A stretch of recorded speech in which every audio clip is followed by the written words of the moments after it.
안녕하십니까. 반갑습니다. 네, 오늘 설명회 오시느라고 바쁘시겠지만 참석해 주셔서 감사합니다. 2023년 제40회 관세사 1차 시험 합격을 위한 웰페이서 설명회를 진행하도록 하겠습니다. 오늘 설명회 순서는 첫 번째 관세사 시험 제도, 이어서 효율적인 공부 방법, 세 번째로 과목별 학습 방법, 마지막 Q&A 순서로 진행을 하도록 하겠습니다. 관세사 시험 제도에 대해서 설명을 드릴 건데 그 전에 우리가 관세사가 무엇인지에 대해서 좀 아셔야 될 거잖아요. 박민설 관세사님을 모시고 관세사가 무엇인지에 대해서 듣도록 하겠습니다.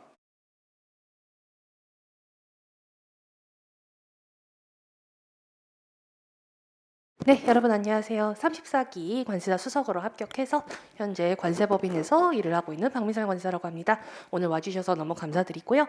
이번 기회에 관세사가 실제로 어떤 일을 하는 건지, 그리고 어떤 식으로 공부를 하면 좋을지 좀 이렇게 알고 갈 수 있는 계기가 되었으면 좋겠고요. 이번 기회가 끝나고 나서 1차 실제 강의에서도 여러분 얼굴 볼 수 있으면 너무 좋을 것 같습니다. 첫 화면이 관세사란이라고 되어 있고요. 좀 납세자나 통과업자의 위탁으로 관세법과 통과법에 대한 심사 청구 등을 대리하거나 상담을 하는 자격을 가진 사람이다라고 되어 있는데, 사실 저도 처음에 이제 관세사 시험 준비할 때 이 말을 보기는 보지만 그래서 무슨 일을 하는 사람인가에 대한 의문이 항상 있었어요. 그리고 그거는 공부를 하면서도 쭉 이어졌었는데요. 실제 지금 관세법인에서 일을 하고 있는 제 입장에서 오늘 하루 제가 어떤 업무를 했는지를 쭉 한번 들려드려 볼게요. 이거를 들으시면은 이래서 내가 관세사 시험에 이런 과목을 공부를 하고 이렇게 대비를 해야겠구나라고 좀 감이 오실 것 같아요.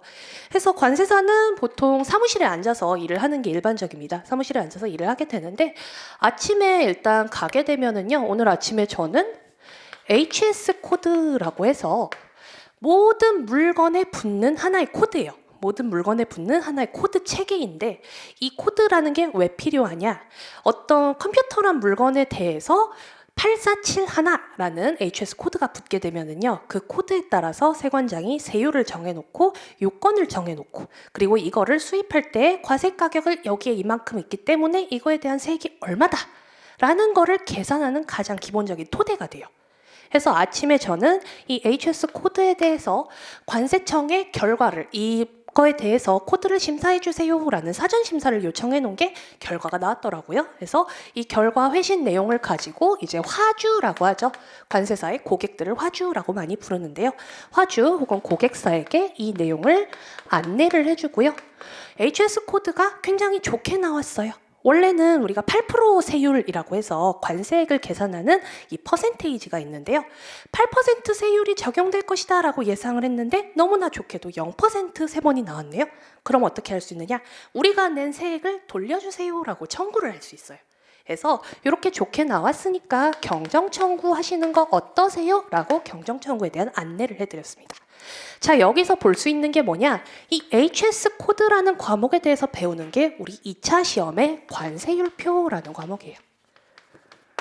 관세율표라는 과목을 가게 되면은, 그럼 이 세상의 물건에 세 번이 이렇게 붙게 되는데 그 세 번을 그냥 붙이느냐? 아니다라는 거죠. 일정한 규칙과 일정한 사례에 따라서 우리가 분류를 해 주어야 하는데요. 이 분류의 기준에 대해서 공부를 하는 게 관세율표다라고 보시면 되겠습니다. 그래서 요게 2차 과목에 들어가게 되었고요. 자, 여기 경정청구라는 굉장히 생소한 얘기를 해드렸는데요. 이 경정청구는 어디서 나오는 거냐? 관세법에서 나오게 돼요. 관세법.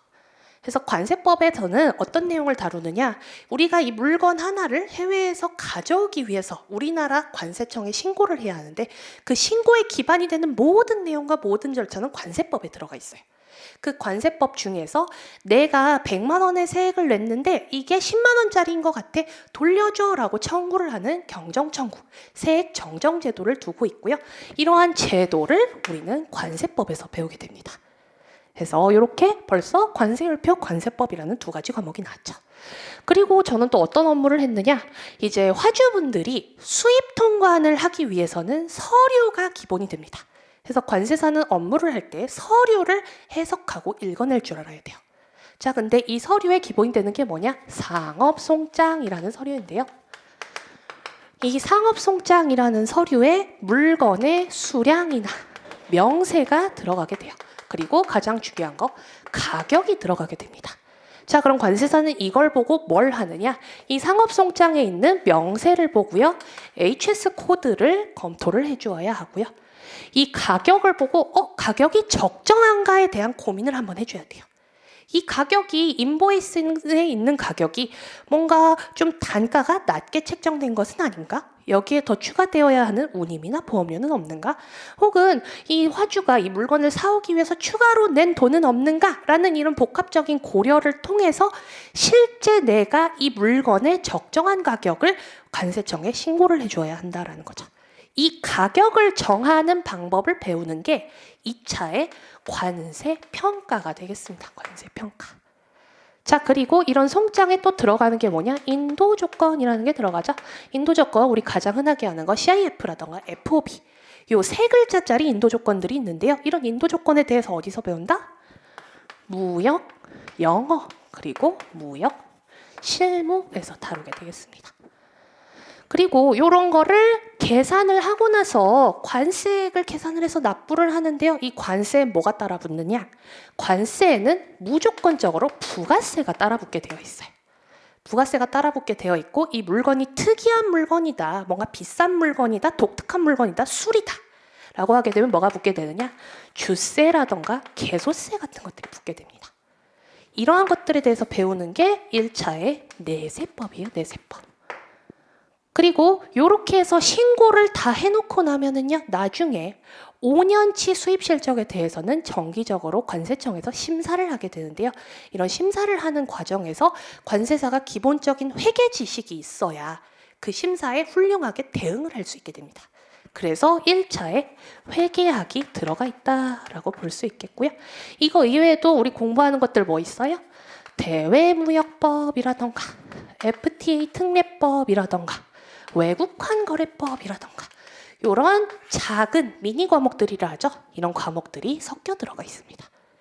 해서 관세사가 왜 1차 내 과목, 2차 내 과목을 공부를 해야 돼요? 공부를 해야 실무에서 써먹을 수 있어요. 그러면 이거 공부를 어떻게 해야 돼요?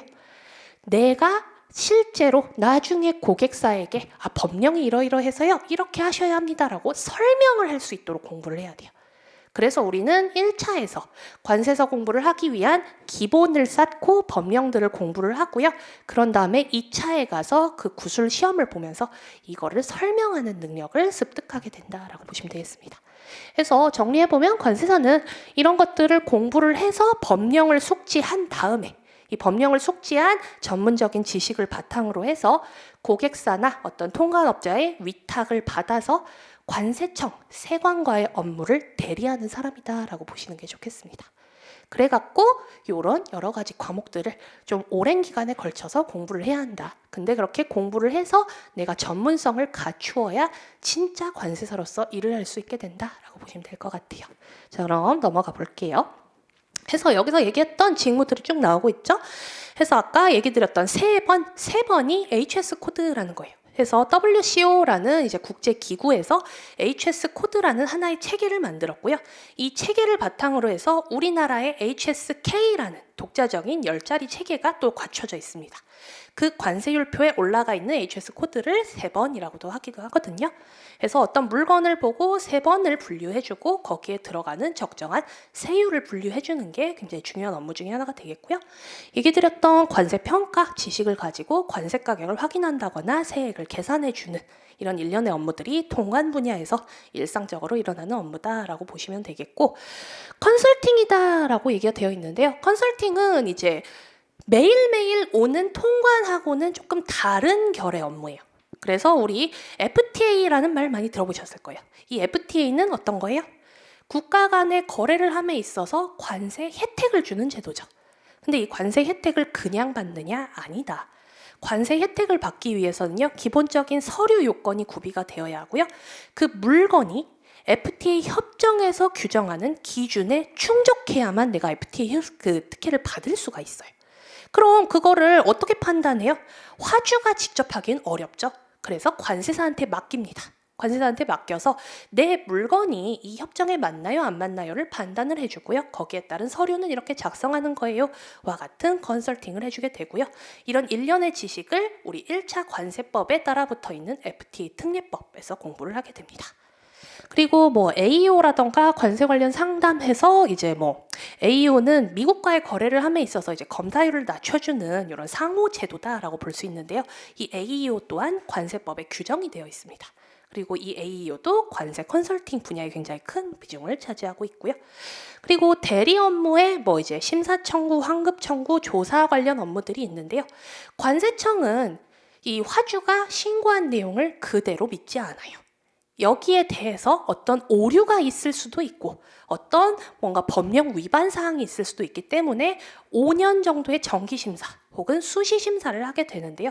이런 정기심사, 수시심사 또한 세액과 관련이 있고 세번과 관련이 있고 요건과 관련이 있기 때문에 모두 관세사의 직무 영역에 들어가게 된다라고 보시면 되겠습니다.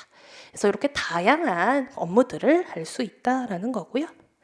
자, 그럼 관세사가 되면은 어떤 진로를 가질 수 있나요? 지금 제가 일을 하고 있는 것처럼 관세법인이나 관세사무소에 가서 일을 하실 수도 있고요. 혹은 회계법인 내에도 이 관세가 국세와 더불어서 어떤 중요한 세종 중에 하나이기 때문에 이런 관세와 관련해서 회계법인에서도 이렇게 사무소를 두어서 관세사를 채용하는 경우가 있습니다. 그래서 관세법인이나 회계법인에 가서 관세사로서 일을 하실 수도 있고 나는 내 이름으로 된 회사를 차리고 싶다. 내 이름을 걸고 관세사무소를 차리실 수도 있고요. 혹은 기업에서도 내가 이 물건을 수입을 하는데 위탁만 해놓기에는 불안하다라고 하는 경우에 우리가 수입하는 물건은 한 명의 관세사를 우리가 직접 채용을 해서 이 사람이 직접 관리를 해줬으면 좋겠어 라고 하면서 대기업이나 뭐 이런 공기업에서도 관세사를 뽑는 경우도 있고요. 아니면 뭐 지역별로 뭐 FTA 센터 같은 곳이 있어요. 그래서 이런 어떤 나라와 관련된 업무를 하시는 분들도 계시고 그리고 관세사 합격하시면 공무원 시험에 가산점이 붙죠. 그 가산점을 바탕으로 해서 공무원이 되시는 분들도 굉장히 많습니다. 그래서 관세직 7급으로 가실 때 평균 5점의 가산점을 주게 되고요. 제가 듣기로는 공무원 이 시험을 보실 때 가산점 5점은 굉장히 큰 부분이죠. 그래서 관세사가 되고 난 다음에 나는 뭔가 공직에서 일을 하고 싶다라고 하시면은 공무원 시험을 도전해 보시는 경우도 있고요. 그리고 지금 저처럼 이제 강의를 하는 분들도 굉장히 많으시죠. 그래서 이렇게 관세사가 됨으로써 여러 가지 진로가 있고 흔히 생각하는 관세법인뿐만 아니라 내가 가고 싶은 기업에서도 아니면 어떤 다른 대기업에서도 관세사를 뽑는 경우도 있다라고 보시면 될 것 같습니다. 그래서 이 정도로 좀 관세사란 어떤 사람이고 어떤 업무를 하는가에 대해서 간단히 소개드려 봤고요. 공부를 하면서도 이렇게 공부를 하는 게 맞나요? 어떤 업무를 하나요? 궁금한 게 있으시면은요. 언제든 강의하시는 그 선생님들께 물어봐 주시면 될 것 같습니다. 자, 그러면 이제 시험 제도에 대해서 설명을 원장님께서 드리도록 하겠습니다. 관세사가 하는 일이 많은 것 같아요. 그러니까 관세사 이제 시험 제도에 대해서 제가 설명을 드릴 텐데 관세사 시험은 1차 시험이 얼마 전에 있었죠. 예, 그 3월 달에 이제 있었습니다. 3월 12일 날 올해 있었고 이제 2차 시험은 6월 25일 날 이게 진행될 예정입니다. 시험이 그 올해 3월 12일로 좀 당겨지는 바람에 평균을 못 넘겨 가지고 떨어진 사례가 되게 많아요. 이게 과거에는 4월 달에 보다가 이게 점점 앞으로 당겨져 가지고 이제 3월 초로 넘어온 거거든요. 그래서 예전에는 12월 정도, 11월 정도 시작하면은 붙을 수 있다라는 이야기가 되게 많이 나왔거든요. 근데 한 달 정도 당겨지면서 지금은 이제 11월 이 정도 진입하면은 쉽지는 않은 것 같아요. 제가 볼 때는 난이도도 좀 높아진 경향도 있고 해가지고 그래서 처음 시작하시는 분들은 시점을 이제 잘 정하셔야 될 것 같아요. 1차 공부하실 때요. 시험 과목은 좀 전에 그 관세사 하면서 이렇게 말씀을 드린 것 같은데 과목은 대부분 다 알고 있을 걸로 생각되거든요. 1교시는 1차 시험에 1교시는 관세법하고 무역영어, 그다음에 2교시는 내국소비세법, 회계학 이렇게 각각 40문항씩 출제가 되고 80분의 시험을 보게 됩니다. 근데 이제 이 1차 시험의 특징은 80문제를 80분에 풀어야 되거든요. 그래서 이 1차 공부할 때 가장 어려운 점이 뭐냐면은 80문제를 80분에 다 못 풀어요, 사실은. 그렇기 때문에 시간이 부족해 가지고 떨어지는 경우가 되게 많습니다. 그래서 이걸 어떻게 과목별로 이제 시간을 안배할 것인지 이런 것들을 잘 고민을 하셔 가지고 공부를 하셔야 될 것 같아요. 1차 시험 합격 기준은 과락 40점, 전 과목 40점 이상을 받고 그다음에 이렇게 평균이 60점 이상이 되면은 합격하는 절대 평가 기준을 가지고 있습니다.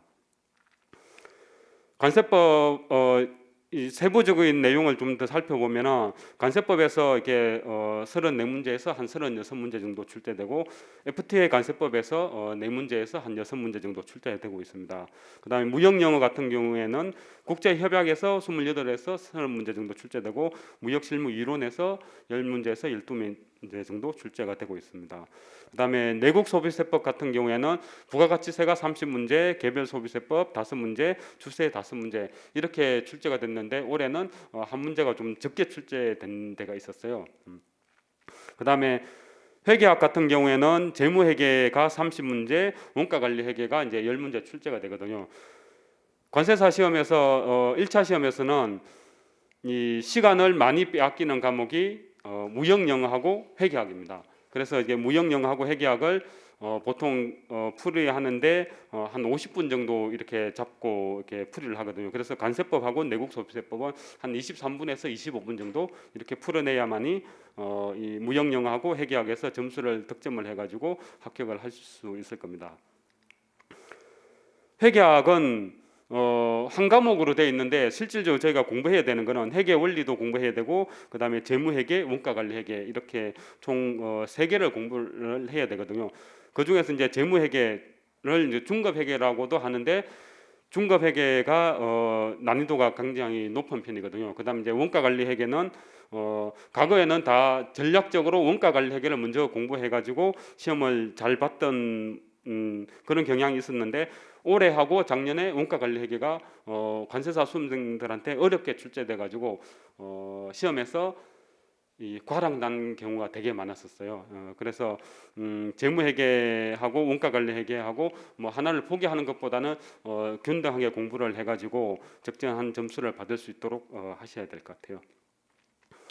2차 시험 같은 경우에는 1교시가 관세법, 2교시가 관세율표 상품학, 3교시가 관세평가, 무역실무가 4교시입니다. 근데 여기가 수정이 안 된대요. 과목당 4문제로 바뀌었어요. 올해부터. 과목당 4문제로 바뀌었어요. 작년까지는 1번 문제가 50점, 그 다음에 2번부터 6번까지가 10점짜리였는데 올해는 이제 30점짜리 2문제, 20점짜리 2문제 이렇게 해가 총 4문항으로 바뀌었습니다. 그 다음에 그 80분 동안 시험을 보게 되고요. 2차 시험 합격 기준은 대부분 이제 알고 계시긴 할 텐데 2차 시험도 절대 평가예요. 사실은 과락 없이 60점만 넘기면은 무조건 합격을 하게 됩니다. 그런데 이제 최소 합격 인원을 저희가 이렇게 관세사 시험을 두고 있거든요. 그 최소 합격 인원이 올해 90명인데 90명 이 60점을 넘긴 사람이 90명이 안 될 경우에는 순차적으로 더 밑으로 내려와 가지고 90명까지 합격을 하는 시스템이거든요. 그래서 작년 같은 경우에는 커트라인이 54.5점이었어요. 90등 하신 분이 54.5점을 받은 거였거든요. 그래서 90명까지는 최소 합격 인원까지는 합격을 하신다고 보시면 될 것 같아요. 1차 시험 같은 경우에는 16년부터 22년까지 통계 자료가 있는데 출연자 수가 대상이거든요. 대상이 이제 3,600명 정도 이 많을 때는 이 정도 있었는데 2022년에 올해 2,313명이 이제 시험 원서를 접수를 했고요. 그 중에서 이제 응시율이 70%에서 80% 정도 되고요. 그 중에서 이제 합격이 이제 올해 470명이 합격을 한 겁니다. 근데 이제 3년치에 보면은 이렇게 합격률이 많이 낮아졌어요. 과거에 이제 16년, 17년, 18년 이때 35%, 38% 이렇게 되던 합격률이 지금 23%, 25% 이 정도 수준으로 낮아진 거거든요. 그래서 과거에는 16년, 17년, 18년 이 정도에는 3개월만 공부하면 합격한다는 그런 이야기가 많았었는데 지금은 그렇게 하면은 다 떨어진다고 보시면 돼요. 그렇게 해가지고 합격하는 경우는 잘 없는 것 같아요. 그래서 기본적으로 공부해야 되는 분량이 5개월에서 6개월 정도는 공부를 하셔야 될 것 같아요. 1차 같은 경우에는.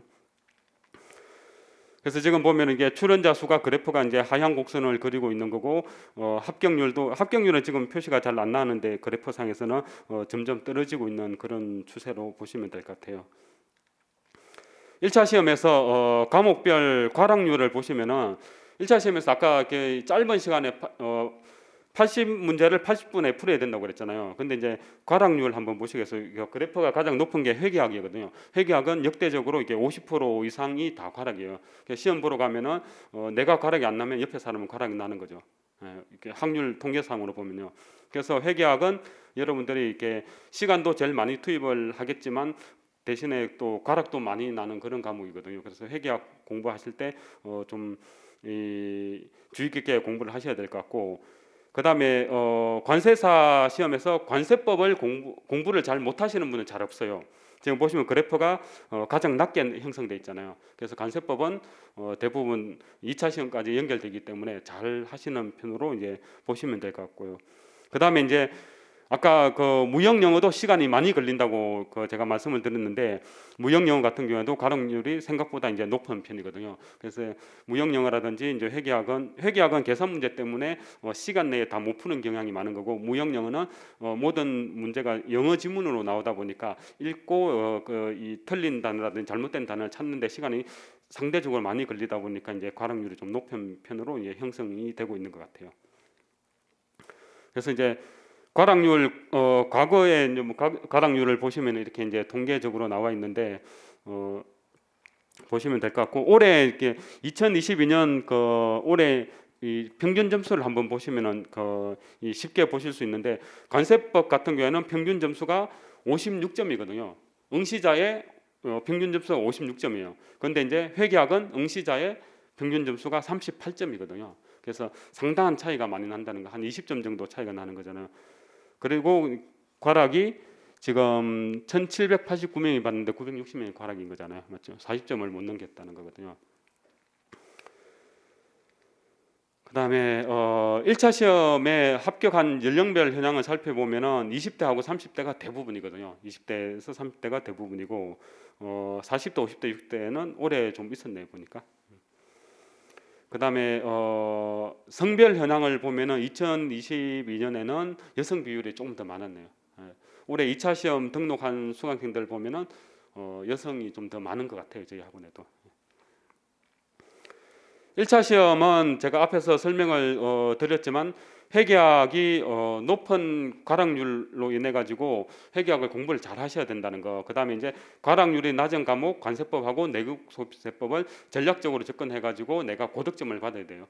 지금 네 과목을 동시에 60점을 모든 네 과목을 60점을 받아 가지고 합격하는 사람은 거의 없을 거거든요. 대부분이 관세법은 80점 이상 받으려고 이제 노력을 하는 편이고, 그다음에 무형 영어는 60에서 70점 정도, 그 다음에 내국소비세법도 60점에서 70점, 회계학은 50점을 목표로 대부분 해요. 근데 실상은 40몇 점밖에 안 나오거든요. 근데 이제 회계학도 잘하시는 분들은 60점 이상 넘기기도 하거든요.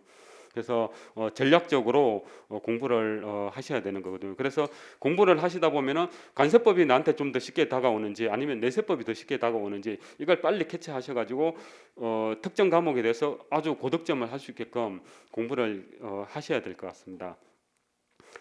그리고 이제 학습량을 보면은 이론 강의가 대략 한 200시간 정도 돼요. 그러면은 복습하는데 한 200시간 정도 또 걸리거든요. 200시간보다 좀 더 걸릴 거예요. 그러면은 이 과정을 하루에 10시간 정도 공부한다고 했을 때 총 400시간이면은 40일이 걸리는 거잖아요. 그래서 이론 강의를 한번 수강을 하고 복습을 한 데까지 한 2개월 정도 걸려요. 2개월 정도 걸리고, 그 다음에 한 번 보고 나면 다 모를 거잖아요. 그리고 이제 그걸 다시 복습을 해야 되는 거고, 그래서 시험까지는 이론을 대략 5에서 한 7, 8회독 이 정도 하시면은 합격하는데 큰 어려움이 없을 거로 보여집니다. 그러면은 이렇게 1회독 할 때는 2달 정도 걸리지만 그 다음에 이제 해독이 늘어가면 늘어갈수록 이 해독하는 시간이 줄어들 거거든요. 그럼 마지막에는 나중에 한 일주일 정도 하면은 다 볼 수 있는 그 정도 실력을 만드는 게 공부거든요. 그렇게 이제 준비를 하셔야 될 것 같고, 문제풀이 강의도 200시간 정도 이 강의가 진행이 되거든요. 그러면 이 부분도 한 2개월 정도 이렇게 걸릴 거고요. 그래서 주당 50시간에서 60시간 공부한다고 했을 때 4개월에서 한 6개월 정도 공부는 하셔야 될 겁니다. 그 다음에 2차 시험 통계를 한번 보겠습니다. 2차 시험 같은 경우에는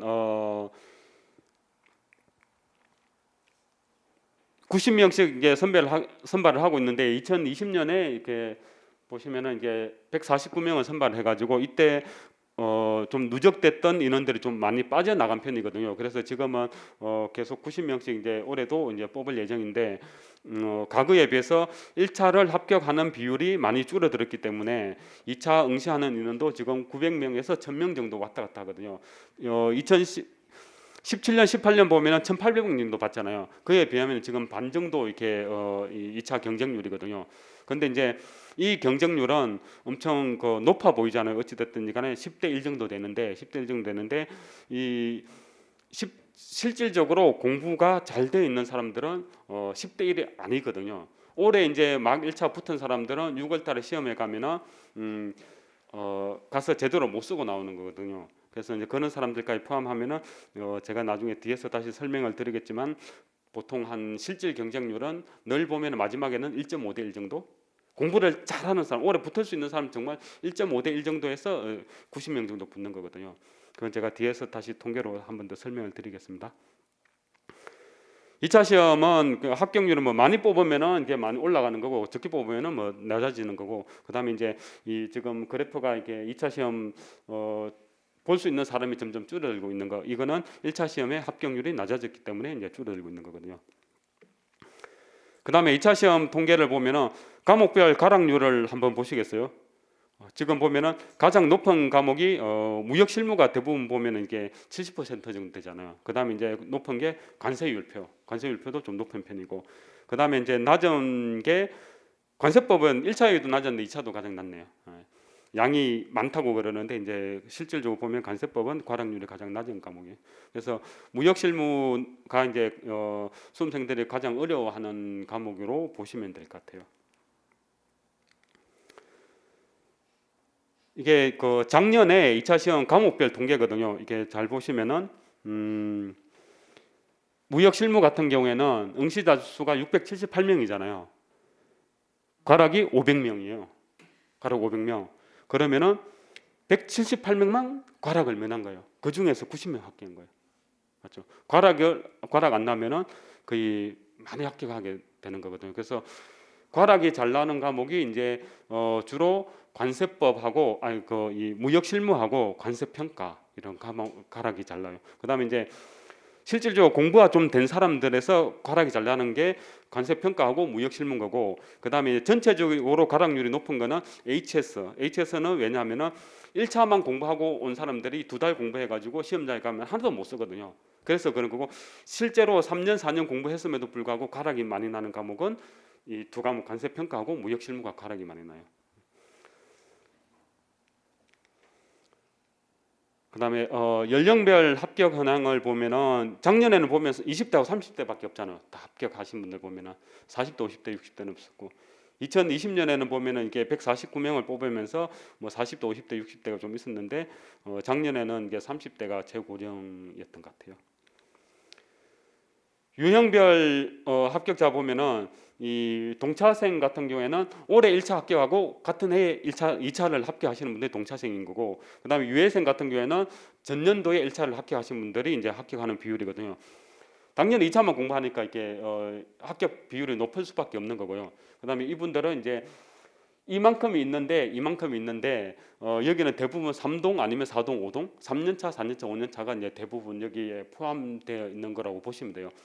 여러분들 지금 공부하셔가지고 내년에 시험 보실 거잖아요. 1차 합격하고 내년에 2차까지 합격하는 사람들은 여기에 거의 없다는 거 보시면 되고 작년에 여기에 2명이 있었어요. 여기 31명 중에 2명이 있었어요.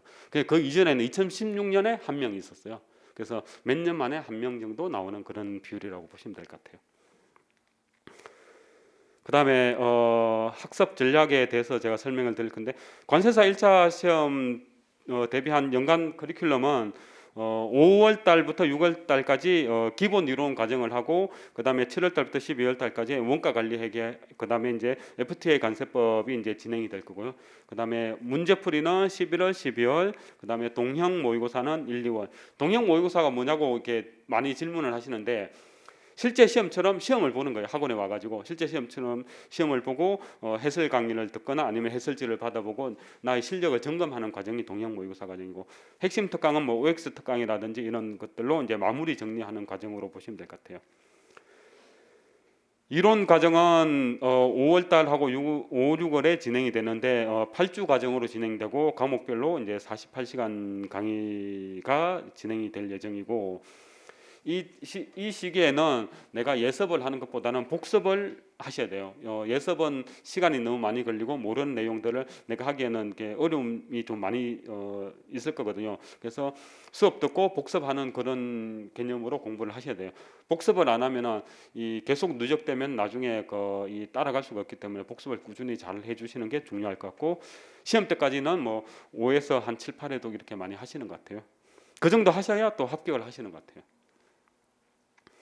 그다음에 이론 특강은 원가 관리 회계하고 FTA 관세법, 이렇게 원가 관리 회계는 회계학에 들어가는 과목이고 FTA 관세법은 관세법에 들어가는 그런 과목이거든요. 그래서 이 부분도 조금만 노력해서 하면은 충분히 득점을 할 수 있는 과목인데 가끔씩 포기하는 친구들이 많기 때문에 꼭 하셨으면 좋을 것 같아요.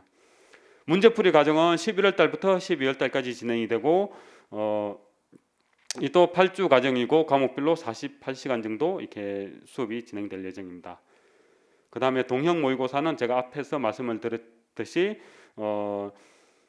실제 시험을 연습을 해보는 거거든요. 중요한 거는 이걸 연습을 하셔야 되는 거예요. 결국은 짧은 시간에 많은 문제를 풀어야 되는데 시험장에 가서 어떤 과목부터 풀어낼 것인지, 어떤 과목부터 풀 것인지가 이제 이런 연습을 하면서 정하셔야 돼요. 내가 회계학을 먼저 풀 것인지, 회계학을 푼다면은 원가관리회계부터 먼저 풀 것인지, 아니면은 재무회계부터 풀 것인지, 재무회계 안에도 말문제부터 풀 것인지, 아니면은 계산 문제를 먼저 풀 것인지, 이런 것들도 이제 결정을 해야 되고, 그다음 스킵을 할 거면은 스킵도 이게 평소에 연습을 문제를 그냥 넘어가는 연습을 평소에 해놔야 실제 시험장에 가서 자연스럽게 넘길 수가 있거든요. 그런데 이제 시험장에 가가지고 이걸 다 풀려고 하다 보면은 결국은 이 평균이 안 되거나 과락이 나게 돼요. 이 올해 같은 경우에는 이제 시험 문제는 엄청 쉽고 어려운 문제는 좀 어려운 편으로 이렇게 나오다 보니까 이 어떤 문제가 발생을 했냐면은 어려운 문제는 스킵을 하고 쉬운 문제를 충분히 맞출 수도 있었는데 어려운 문제를 풀다 보니까 시간이 없어가지고 쉬운 문제까지 놓치는 경우가 되게 많았거든요. 그래서 이런 부분들 평소에 연습을 안 해놓으면은 실제 시험장에 가가지고 그게 안 나오는 거거든요. 그래서 연습 많이 하셔야 되는 거. 그다음 이제 핵심 특강은 마지막에 이제 한 3시간에서 6시간 정도 정리하는 과정이라고 보시면 되고요. 그다음에 이제 동형 모의고사 과정을 수강하시는 분들은 이게 굳이 필요가 없는데 이제 저희 학원에서 이제 수강 안 하시는 분들은 모의고사를 구입해 가지고 시험을 볼 수 있는 그런 1차 모의고사도 있습니다. 그다음에 2차 커리큘럼은 간단하게 제가 이렇게 짚고 넘어가겠습니다. 4월 달부터 6월 달까지 이론 완성반 수업을 하고 그다음에 7, 8월 달에 이제 치열업 과정, 그다음에 9, 10월 달에 문제풀이, 11월, 12월 달에 치열업 레벨 2, 그다음에 1월 달부터 6월까지 2차 모의고사 이렇게 진행되거든요.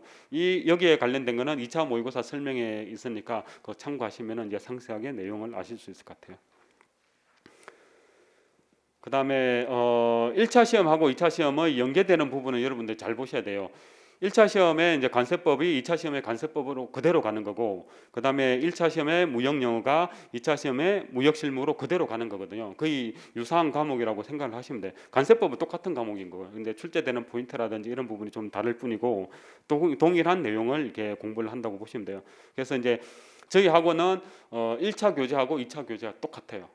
그게 왜 그러냐면은 동일한 내용을 공부하는데 교재가 서로 다르면은 1차 공부했던 걸 가지고 2차에 가서 못 쓴다고요. 그럼 새로운 교재 하면은 새로운 느낌 들어가지고 똑같은 관세법인데 새롭게 또 공부하게 된다고요. 그럼 시간도 많이 걸리고 이 어려움을 중간에 겪는 경우가 많아요. 그래서 저희는 이 법령집으로서 강의를 하기 때문에 그런 데 있어서는 장점이 좀 많을 거라고 보여집니다.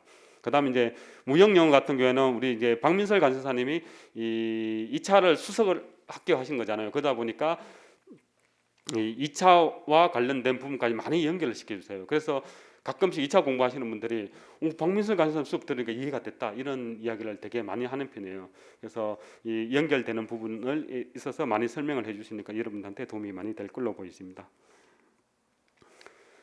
그 다음에 이거는 뭐냐, 여러분들이 이제 어떻게 공부해야 해갈 것인지를 제가 이제 예시를 든 거거든요. 예시를 든 건데 지금부터 이제 내년에 동차로 공부를 하실 분들은 이미 지금 이게 4월 달부터 이론 완성반 수업에 지금 수업을 듣고 있어요. 근데 여러분들은 이제 1차부터 이제 준비를 하신다면 5, 6월 달에는 1차 기본 이론 학원이라든지 동영상으로 이제 수강을 하시고 7, 8월 달에는 그걸 복습을 하셔야 돼요. 1차부터 문제 준비를 하시는 분들은 복습을 하시고 9, 10월 달에 여력이 되신다면은 2차 기본 이론 강의를 동영상으로 수강을 하시면 돼요. 학원 강의는 이때 개설이 안 되기 때문에 동영상으로 수강을 하시고 그 다음에 11월, 12월 달에 문제풀이를 공부를 하시면 돼요.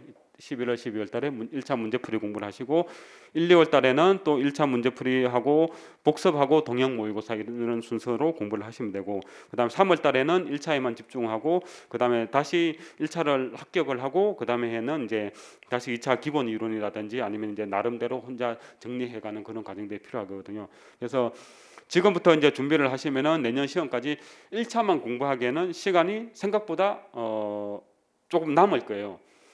열심히 한다는 가정하에. 근데 이제 회사를 다니시는 분이라든지 아니면 학교와 병행을 하시는 분들은 시간이 좀 이렇게 부족하실 수도 있는데 전업으로 공부하시는 분들은 1차에만 2차까지 이제 2차 이론 완성반까지는 한번 충분히 하실 수 있는 여력이 될 거예요. 그렇게 이제 잡으시면 될 것 같고 아래쪽은 이제 동차로 대비하는 과정인데 동차로 대비하는 과정들은 이제 이 학원에서 운영되고 있는 그런 커리큘럼을 따라오셔야 돼요. 그래서 이제 이 동차로 나는 동차로 이제 좀 생각을 하고 있다 그러면은 이게 4월 달부터 6월 달까지는 2차 이론 과정을 수업을 들으시고 7, 8월 달에는 이제 이 이론 과정 들었던 것들을 2차 복습을 하시면서 이제 회계학을 시작하시는 거고 그다음에 9, 10월 달에 2차 문제풀이를 하면서 또 내세법을 이렇게 공부를 하시는 거고 이렇게 이제 한 과목씩 1차를 붙여가는 그런 개념으로 이제 공부를 해주셔야 동차 준비하시는데 도움이 좀 되실 겁니다.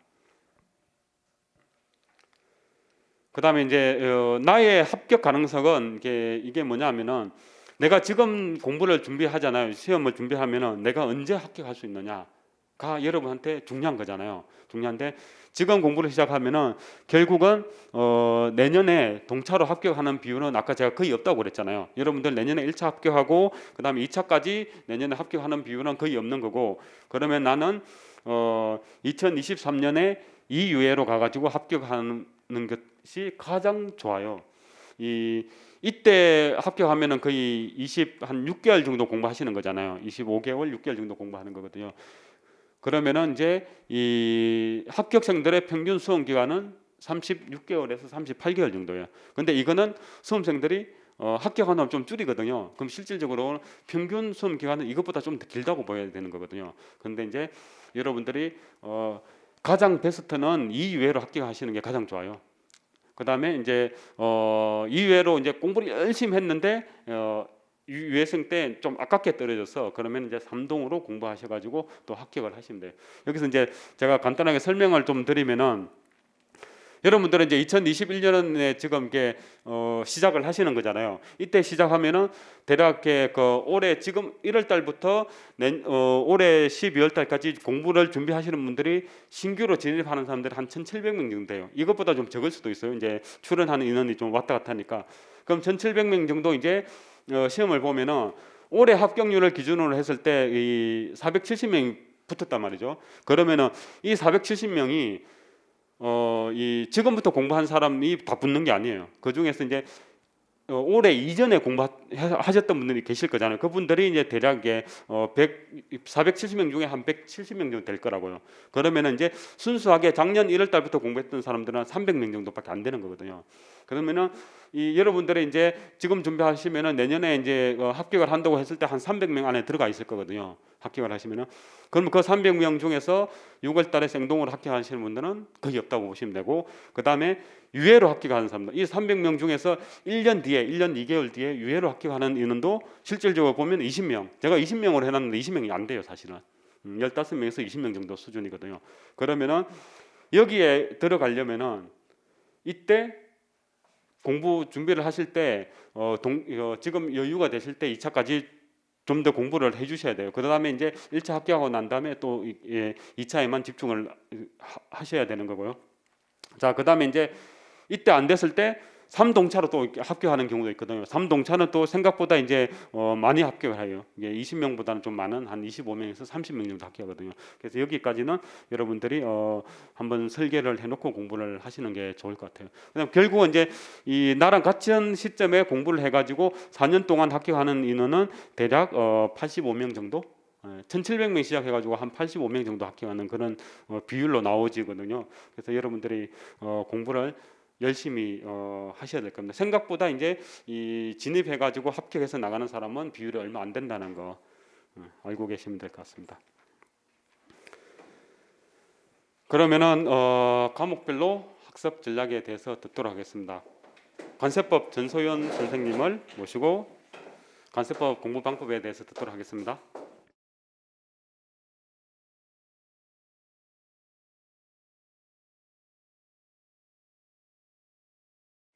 네, 안녕하세요. 안녕하세요. 저 웰페이스에서 관세법을 가르치고 있는 전소연이라고 합니다. 저예요? 작년에 죽은 내 동생 접니다. 자, 여러분 아마 관세사 시험 관세사라는 게 뭔지는 아마 우리 민설 관세사님이 너무 설명을 잘해주셔서 대충 감이 오셨을 것 같아요. 그래서 어떤 식으로 공부를 해야 될지도 원장님이 너무 잘 말씀을 해주셔가지고 전체적인 게 감이 조금 잡히셨을 것 같아요. 저는 그 중에서도 관세법이라는 과목을 여러분들이 어떻게 공부를 하셔야 될지를 조금 말씀드려 볼 텐데요. 원장님께서도 말씀하셨다시피 관세법은 유일하게 1차, 2차가 겹치는 과목입니다. 사실은 1조부터 330조까지 시험 범위는 아주 명확해요. 그중에 1차에서는 객관식으로 나올 뿐이고 거의 다 말 문제예요. 계산 문제가 없으니까. 없진 않죠. 없진 않은데 간혹 나오니까 거의 말 문제라고 보시면 되시고, 2차 때는 동일한 내용을 써 내려가면 되는 거예요. 그러면 교재가 왜 그동안 달랐느냐 하냐면 법이잖아요. 법이다 보니까 법을 처음부터 그 법에 대한 접근을 할 때 법령집이라는 양식을 보게 되면 좀 이렇게 거부감이 들고, 여러분들이 그동안 공부해왔던 참고서랑 아예 다르게 생겼기 때문에 거부감이 좀 들고 불안할 수 있어요. 그래서 1차 때 보통 기본서라 그래가지고 그 법령집 상의 내용을 편안하게 보기 편안하게 편집을 해놓은 걸로 많이들 1차를 하고, 2차 때 써야 되니까 그때야말로 이제 법령집으로 바꾸시는 분들이 종종 계시거든요.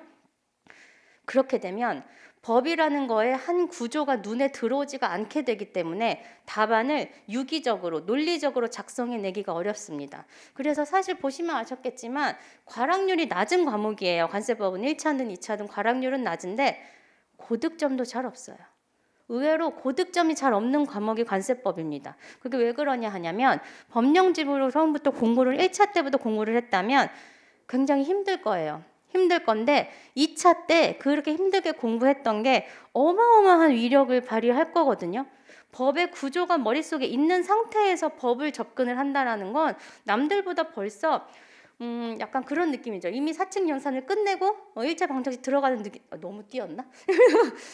끝내고 이제 곱셈 들어가는 그런 느낌인 거예요. 누구는 숫자 배우고 이제 숫자 다시 보고 있는데. 1차 때 기본서를 보시고 그래서 2차 때 법령집으로 갈아타시는 분들이 많은데, 그분들이 뭐라 그러냐면 다른 과목 같다고 하는 거예요.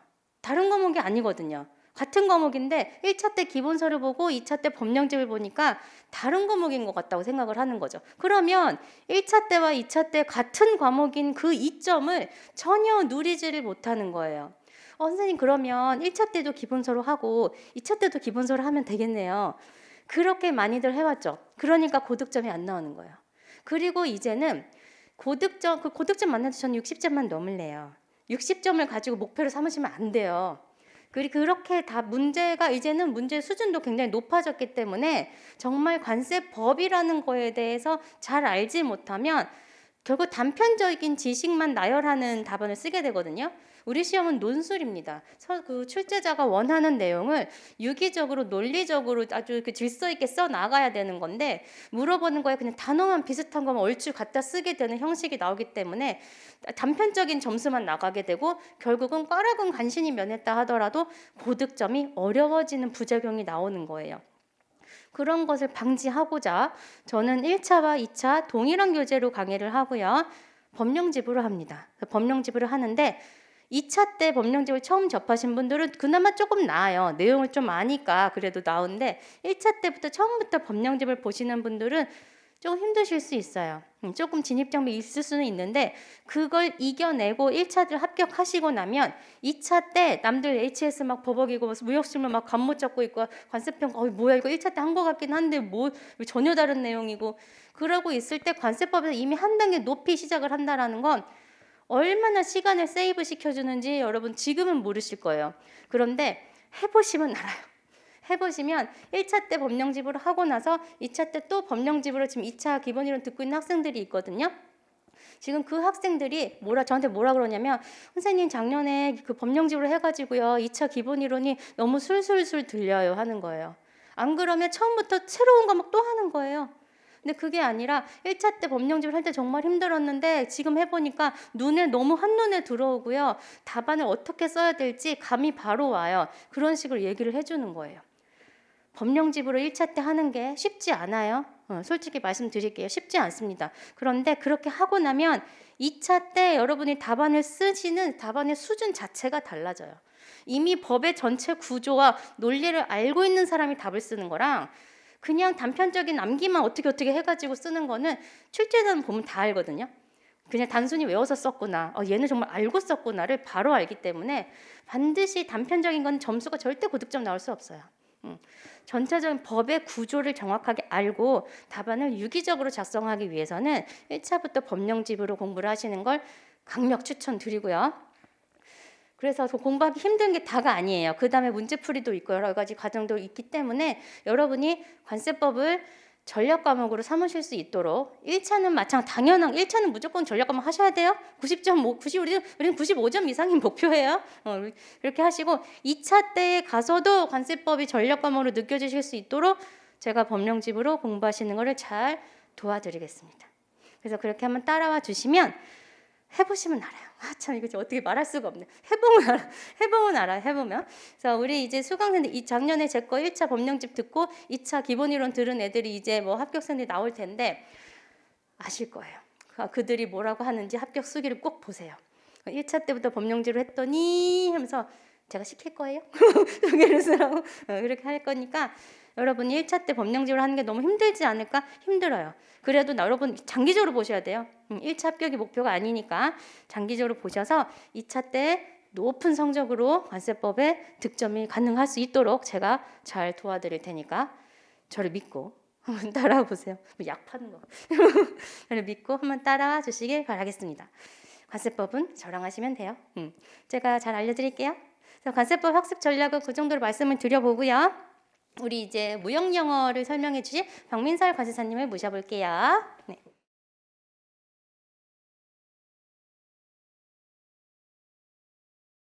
제가 앞에서 보니까 간만에 보니까 되게 새롭네요. 그래서 17년도에 합격을 했고요. 좀 자랑 한번 하면은 경쟁률 가장 높았죠. 최근 5년 중에. 그래서 20대 1 중에서 수석 합격했습니다. 자, 근데 아까 보시니까 뭐였어요? 무역 실무 가장 높죠. 꽈락률이 가장 높다. 그리고 1차에서도 어떻다? 1차에서도 무역 영어 쉽지 않다. 회계학은 관세사의 그 메인 필드가 아니니까 버린다 치더라도 관세사로서 무역을 알아야 하는데 무역 영어가 이만큼 높다라는 거는 어려운 과목이다라는 거죠. 어려운 과목일수록 잘하는 사람 쫓아와야 합니다. 제가 앞에서 잘 지도해 드리도록 할 거고요. 자, 그러면 무역 영어를 그럼 막상 하면은 어떻게 해야 하느냐? 제가 한 3가지 정도로 좀 나누어서 해 주시면 좋을 것 같아요. 그래서 일단 무역 영어든 무역 실무든 흐름을 아는 게 중요하다. 흐름 이론이라고 해볼까요? 그래서 무형영어 하시게 되면은 기본서를 2권을 가지고 갈 겁니다. 그래서 기본서를 상권을 가져가고요. 하권을 가져갈 건데요. 이 상권에서는 무역 이 절차에 대한 기본적인 흐름과 거기에 대한 기본적인 이론 내용이 담겨 있어요. 자, 그럼 이 흐름이 어떻게 이루어지느냐? 흔히 제가 4가지로 나눠서 얘기를 하는데요. 계약의 준비, 계약의 성립, 그 다음에 계약의 이행, 계약의 종료라고 커다랗게 4단계로 나눠서 흐름을 잡아드릴 거예요. 이 흐름은 어떻게 따라가느냐? 일단 계약 준비 단계에서 가장 먼저 무역이 뭐니에 대한 이론 내용하고 이 계약에 있어서 어떤 계약 조항들이 있니? 그리고 그 이외에 무역 서신이라던가 이런 내용들이 있는데요. 네, 첫 시간에 다 끝나요. 중요하지 않아요. 우리 시험에 많이 나오지도 않고. 그래서 이런 내용들을 간단하게 다루고 이제 본 게임으로 들어갈 건데요. 본 게임에 가장 먼저 나오는 게 우리 계약의 성립 절차다라고 해서 청약과 승낙이라는 개념이 나오게 될 거예요. 그래서 여기서부터 이제 무역영어 시험에 많이 나오기 시작하고요. 그리고 요거와 함께 배우게 되는 게 계약에 있어서 앞으로 가장 많이 듣게 될 내용 셀러와 바이어라는 개념이 나옵니다. 매도인과 매수인. 무역은 뭐예요? 우리나라에서 물건 사고 파는 거를 국제적인 단계에서 하는 거예요. 그래서 무역은 기본적으로 셀러가 바이어에게 물건을 주고 바이어로부터 돈을 받는 게 무역인 거예요. 근데 그 셀러와 바이어가 국제적인 관계로서 일을 해야 하기 때문에 서로를 믿지 못하고 서로에게서 불신이 가득해요. 이 불신이 가득한 자들에 대해 그러면 너는 이거 하고 너는 요거 해 라고 통일적인 규칙을 만들어줌으로써 무역을 조금 더 원활하게 해주기 위한 대표적인 규칙들이 나옵니다. 그래서 그 대표적인 규칙 중에 하나가 CISG가 되겠고요. 다른 것이 인코텀즈가 되겠습니다. 그래서 이 계약 성립 단계에서 계약의 성립과 이 계약 조항들 각각의 의무들을 다루고 있는 큰 이 조약 2가지를 배우게 되실 거고요. 자, 계약을 성립했으면 어떻게 해야 돼요? 물건 만들어서 팔아야 되죠. 물건 만들어서 팔아야 하는데 만들어서 팔고 돈을 받는 절차가 한국에서 이루어진 거였으면 굉장히 쉬워요. 언어도 같고 내 앞에 있고 바로 가서 만날 수도 있고. 근데 나의 바이어가 미국에 있어요. 베트남에 있어요. 아니면 캐나다에 있어요. 그러면 쉽지 않아지죠. 미국의 제도를 모르고 미국의 언어도 잘 모르는 경우가 있고 이 사람을 직접 대면할 수도 없기 때문에 그래서 이 계약 이행 절차에 있어서 수없이 많은 이론과 수없이 많은 절차와 이것들을 규율하는 규칙들이 생겨납니다. 그래서 이 계약 이행은요, 크게 결제라고 해서 돈을 받는 그 절차에 대해서 공부를 해야 하고요. 운송이라고 해서 돈 받았으면 뭐 해야 돼요? 물건 보내줘야 돼요. 근데 내가 이 물건 들고 미국에 갈 수 있어요? 없어요. 그래서 어떻게 해요? 제3자한테 의뢰를 해서 물건을 갖다 줘야 돼요. 이게 운송인 거고요. 운송을 하다 보면은 최근에 어때요? 이 러시아 우크라이나 전쟁 때문에 이제 많은 전쟁 위험에 이 물건들이 직면하게 되었는데 그런 거를 커버하기 위해서 뭐가 있다? 보험이 생겨나죠. 그래서 요 3가지 중요한 내용에 대해서 계약 이행 절차에서 공부를 하게 될 거고요. 계약 종료 절차에서는 이제 물건 주고요. 돈 받았어요 하면 아름답게 끝나겠지만 세상 일이 아름답게 흘러가는 것만은 아니기 때문에 분쟁이 일어날 수밖에 없어요. 너 물건을 왜 이런 걸 보내줬니? 너 돈을 왜 안 주니? 늦게 주니? 아니면 물건을 왜 부분만 줬니? 이런 여러 가지 분쟁이 발생하게 될 텐데 이런 분쟁이 발생했을 때 중요한 건 뭐다? 발생 자체가 아니라 해결하는 절차다라는 거죠.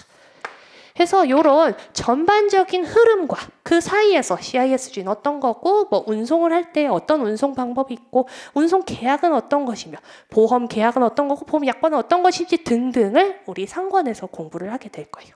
그래서 이런 흐름을 알고 무역에 대한 기본을 다지는 게 첫 번째다라는 거고요. 이거와 떼놓을 수 없는 게 뭐냐? 법규예요. 법규. 조약 혹은 규칙 등등을 아우르는 말인데요. 관세사 1차 시험 무역영어는 이 법규에 대한 이해도를 묻는 문제가 굉장히 많이 나온다. 아까도 보셨지만 한 30문제 넘게 나오는 경우도 많아요. 이 법규에 대한 내용이 무역영어 학원에 들어가게 됩니다. 자, 그래서 여기서 그럼 어떤 게 나오나요? 다뤄보면은요. CISG 인코텀즈. 이것도 무역영어 학원에 본문 다 실려 있고요. 여기에서 굉장히 많죠. 그래서 결제의 대표적인 UCP도 일종의 국제 법규가 되겠고요. UCP의 부록으로 EUCP가 있겠고, URC 부록으로 EURC가 있겠고, 운송에 대해서 굉장히 많은데요. 헤이그, 함부르크, MT조약, CMI, 몬트리올, 보험에서 미아, ICC, 그리고 분쟁 해결과 관련해서 뉴욕 협약 등이 굉장히 자주 출제되는 법규들이 되겠습니다. 그래서 예전에는 어땠느냐? 이 법규 문제 중에 흔히 3대 조약이라고 해요. 3대. CISG, 인코텀즈, 그리고 UCP. 얘네만 공부하면은 한 50% 넘게 문제가 나오기 때문에 꽈락을 넘어서 합격을 할 수가 있었어요. 근데 최근에 어떻냐? 최근에 이 세 가지의 점유율이 점점 떨어지고 있습니다. 올해도 50%가 채 안 되는 걸로 봤고요. 점점 떨어지고 있고 어떤 게 올라가느냐? 그동안 문제에서 많이 다루지 않았던 운송이라던가 보험 분야에서의 문제가 굉장히 많이 나왔어요. 그리고 올해 시험에서도 몬트리올과 CMI라는 이 항공운송과 해상화물운송장이라는 실무에선 많이 썼지만 우리 무역 실무 이 책에서는 잘 다루지 않던 그런 협약들에 대한 문제가 많이 나오기 시작했습니다. 그럼 어떻게 해요? 그때 그래도 이거 많이 나왔으니까 이것만 해서 합격할 거야? 어렵다라는 거예요. 우리 안정적인 점수를 확보를 해야 하니까. 그리고 우리는 2차 무역 실무까지를 바라봐야 하니까 저랑 같이 공부하시면은 이제 3대 협약뿐만 아니라 운송에 대한 개념과 간단한 이 규칙들에 대한 기본적인 틀을 잡아드릴 거예요. 틀을 잡아서 1차에서 안정적인 점수를 확보하는 것뿐만 아니라 2차에 가서도 내가 당황하지 않고 도전을 할 수 있게끔 틀을 잡아드리는 게 제 목표입니다. 그래서 이렇게 흐름과 법규에 대한 공부를 하시고 나서는 어떻게 해야 돼요? 반복이에요, 반복. 여기서 반복이란 문제풀이가 되겠습니다. 문제풀이. 그래서 무역영어는 정말 반복만큼 도움이 많이 되는 과목이 없어요. 그래서 영어니까 난 영어라서 못하겠어, 버릴 거야. 무역영어는요, 실제 영어라고 하기가 어려워요. 무역영어는 나왔던 문장이 계속 나오고 그리고 틀리게 낼 만한 부분이 정해져 있기 때문에 계속해서 내 눈에 익혀놓으면은 어느 순간 영어를 보더라도 내 머릿속에 어느 순간 한글 이렇게 입력이 되는 경우가 돼요. 그래서 이런 기본적인 흐름을 담아놓고 문제를 풀면서 규칙들을 암기를 하고 시험에 대비를 하는 그런 좀 순순을 거쳐주셔야 한다라는 거고요.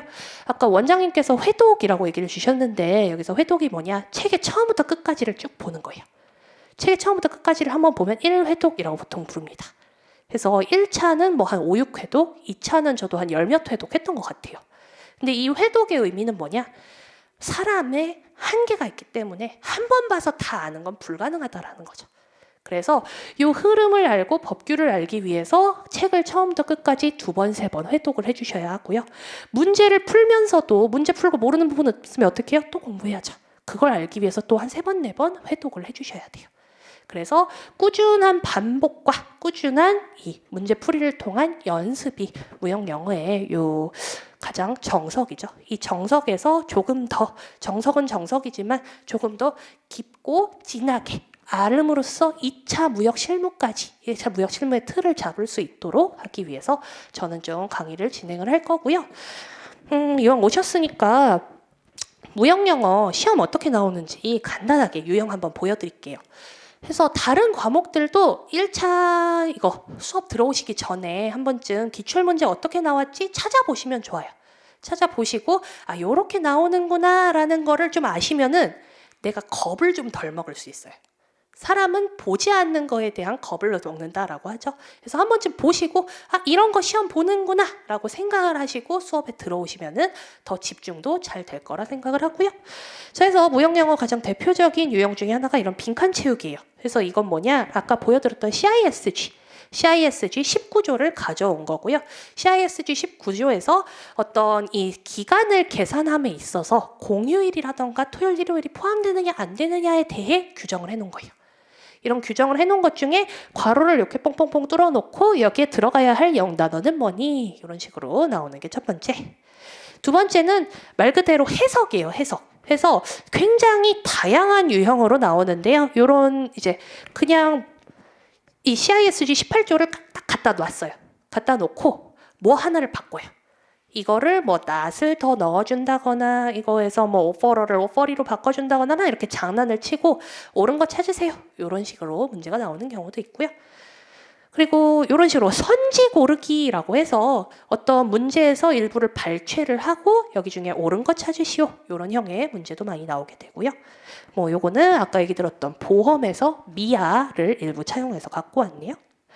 하고 뭐 요런 형의 문제가 제일 많죠. 그래서 이건 UCP 아까 결제에서 나왔던 내용인데요.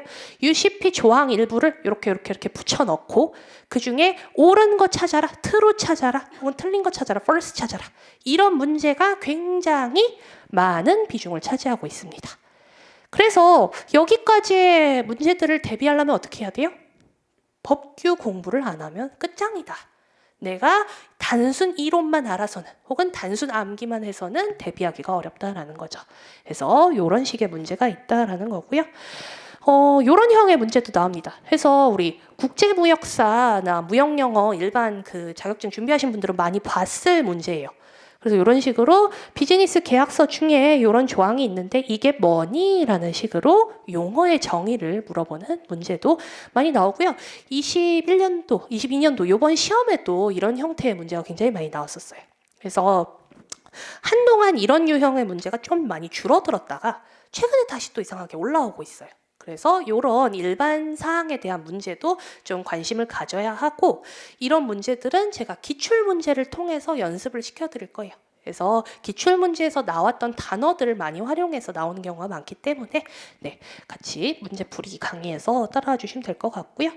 그리고 이건 정말 약간 옛날 유형이긴 한데 뭐 이제 무역 서신에 쓰인 문장이다라고 해서 무역 서신에 안녕 난 누구야 이렇게 unpolite하게 쓰면 안 되겠죠. 그래서 무역 서신에서 폴라이트하면서 클리어하면서 좀 컴팩트한 문장이 뭐가 있니 이런 걸 찾아낸다거나 혹은 예쁘게 해석된 문장은 어떤 거니? 혹은 이 문장을 영작해봐라. 이런 식의 문제도 나오고 있습니다. 최근에는 많이 보기 어려운데 과거 관세사 무역영어 시험을 보면은 이런 형의 문제도 좀 있었고요. 그리고 이런 거 이제 순서 맞추기 문제라고 해서 어떤 무역 서신이나 무역 큰 이런 글을 하나 주고 순서를 막 섞어놓고 순서를 맞추게 해요. 약간 토익 시험 같죠, 토익 시험. 그래서 요거는 21년도 문제예요. 생각보다 나온 지 얼마 안 됐고 그래서 22년도에도 나올까라고 생각을 했는데 안 나왔어요. 그럼 어떻게 돼요? 23년에 나올 가능성이 크죠. 그래서 한동안 안 내다가 올해 냈으니까 다음에 내긴 좀 그렇네? 그럼 다음에 낼까라고 흘러갈 수 있기 때문에 네, 이런 순서 맞추기 문제도 같이 좀 연습을 해주셔야겠고요.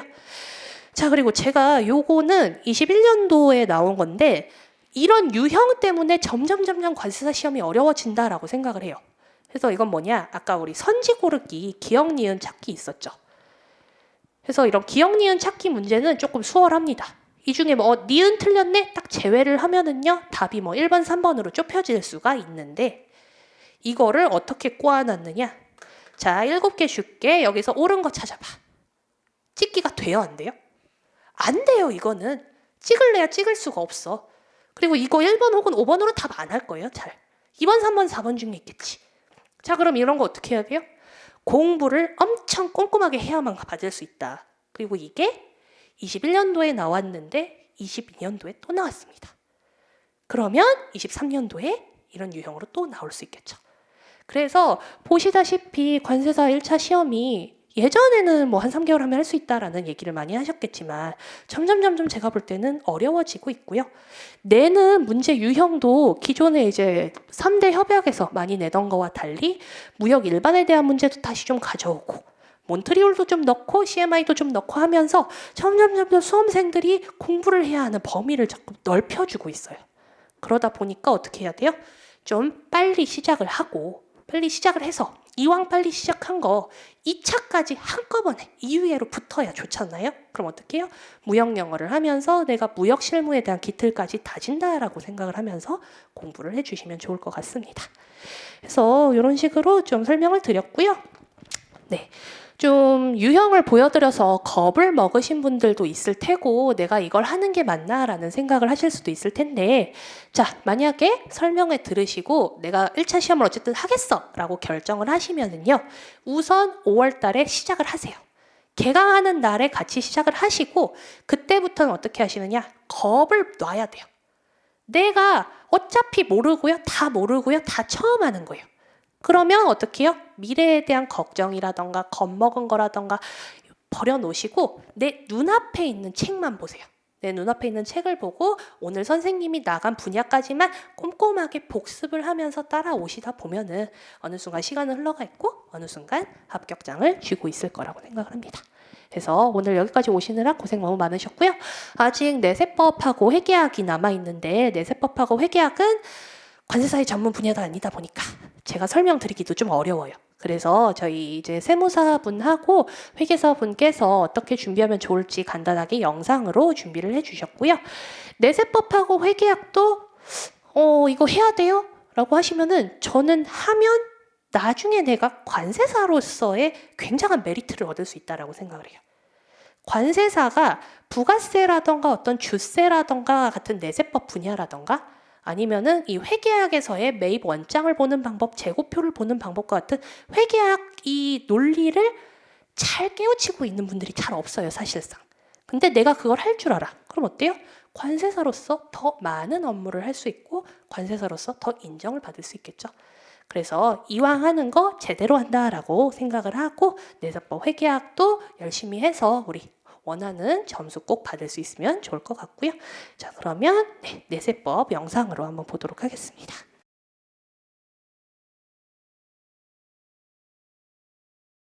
영상을 지금 보는 게 아닙니다. 보는 게 아니고 저희가 그 영상을 촬영해 놨으니까 올려드릴 테니까 영상으로 보시면 될 것 같아요. 남정선 세무사는 지금 그 이 공무원 학원에서 이렇게 세법을 강의하고 계세요. 강의를 엄청 이해하기 쉽게 잘 강의를 하시는 분이니까 여러분들 나중에 동영상 한번 들어보시면 될 것 같고요. 그 다음에 이종화 세무사 같은 경우에는 이 회계학을 정말 이 산수처럼 풀어요. 근데 우리는 이제 그 수준에 안 가 있기 때문에 이제 바로 이해하기가 어려울 수도 있는데 회계학을 복잡하게 풀지는 않고 이제 이 논리의 일관성을 가지고 쉽게 풀어내는 그런 이제 스킬을 가지고 계시니까 나중에 문제풀이 들어보시면은 이렇게 좀 이해가 되실 거예요. 그다음에 이제 올해 처음으로 이렇게 저희 학원에서 강의를 하시게 된 전성호 회계사님이신데 이분은 회계는 수필이래요. 엄청 쉽게 이제 관세사 수험생의 눈높이에 가장 잘 맞는 강의라고 저는 생각하거든요. 그래서 이제 저희가 이제 어렵게 모시게 됐는데 이분 수업도 이제 아마 여러분들한테는 이 비교해서 한번 보시면은 많이 도움이 되실 것 같아요. 그래서 이제 이분들의 영상은 저희가 그 홈페이지에 올려드릴 테니까 이제 홈페이지에서 영상을 보시면 될 것 같습니다. 자, 여러분 안녕하세요. 반갑습니다. 저는 남정선 세무사라고 합니다. 앞으로 우리 관세사 1차 시험 준비하시는 분들 저랑 같이 내국소비세법 3과목 같이 공부하시게 될 거고요. 수업과 관련해서 앞으로 공부하시는 학습 계획 잡으실 때 도움되고자 간단하게 제 소개부터 시작해가지고요. 수험 준비를 위해서 이제 시험 보시기 위한 공부를 어떻게 진행할지 안내라고 해야 되나요? 네, 설명 말씀을 좀 드릴게요. 자, 저는 남정선 세무사고요. 남정선 세무사입니다. 우리 그래도 세법 관련해서는 나름대로 이제 세무사님들이 공부 많이 하시죠. 부가가치세 관련해서는요. 근데 실무뿐만이 아니라 자격증, 공무원 이런 쪽 관련해서 사실은 이제 한국세무사회 저희 부가가치세 경력자 관련해서 교육 담당이기도 했었고 강의 경력은 한 15년 이상은 되는 것 같아요. 그래서 부가가치세에 관해서 어렵지 않게 나름대로 최대한 부가가치세뿐만이 아니라 개별소비세, 주세, 그래서 내국소비세법 전체에 대해서 최대한 간략하게 조금 더 편안하게 우리 합격 관문을 통과하실 수 있도록 도와드릴 수 있는 나름대로의 전략을 좀 가지고 있습니다. 자, 그래서 지금 사실 현재 이제 강의를 우리 우리 2차 준비하시는 신호근 관세사님이나 우리 이종화 1차 준비하시는 같이 이제 저랑 같이 공부하게 될 이종화 선생님과 뭐 매각 공무원에서도 같이 세법하고 회계 그다음에 관세법 이렇게 같이 강의를 하고 있어서 덕분에 이렇게 좋은 학원에 와서 제가 여러분께 전문가로 이제 성장하시는 여러분께 열심히 강의를 제공해 드릴 수 있는 기회를 이제 가지게 됐어요. 앞으로 열심히 해서 여러분 합격하실 때 최단 기간 합격을 하는데 도움이 됐다라는 말씀을 들을 수 있도록 열심히 최선을 다하겠습니다. 자, 일단 제 소개는 뭐 그냥 이제 앞으로 자주 뵙기로 하고요. 자, 이제 내국소비세법 관세사 1차 시험에 있어서 관세사 1차 시험 과목이죠. 사실 관세사님들께서는 가장 중요한 게 관세죠. 관세법뿐만이 아니라 관련된 이제 각종 법률이 될 것인데 어렵더라고요. 네, 근데 이렇게 이제 어려운 거 하시는 분들인데 저희가 또 1차에 이제 들어와 있습니다. 자, 1차 시험 4과목인 거 뭐 당연히 아실 거고요. 그 중에 시험 중에서 과목 중에서 이제 내국소비세법을 법이라고 할게요. 자, 제가 담당을 하게 됐고요. 자, 이 과목 자체가 세 과목으로 구성이 되죠. 부가가치세법, 그리고 개별 소비세법, 그리고 주세법. 사실 이제 법의 정식 명칭은 이렇게 돼 있는 거예요. 이 세 개를 이제 소비세잖아요. 소비세인데 국내에서 적용되는 소비세다 해가지고 내국소비세법이라고 우리가 이렇게 이제 세 과목을 묶어서 시험 보시는 과목의 명칭으로 규정을 하고 있습니다. 자, 이제 대략적인 어떤 시험 출제 비중은요. 부가가치세가 30문항 정도 되고 개별 소비세가 5가지 문항, 주세가 5개. 분량은요. 공부하실 분량.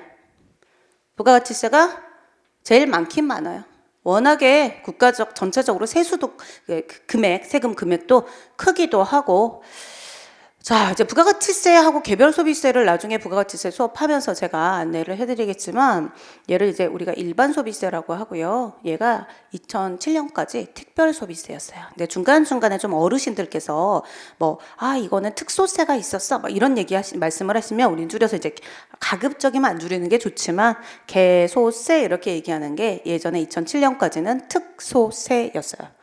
일반 소비세 어차피 얘도 지금 이름 안에 안 보이죠? 안 보이지만 소비세예요. 소비세고요. 일반 소비세, 특별 소비세, 이름이 바뀌어서 개별 소비세. 주세는 열심히 부어라 마셔라 아시죠? 술 소비.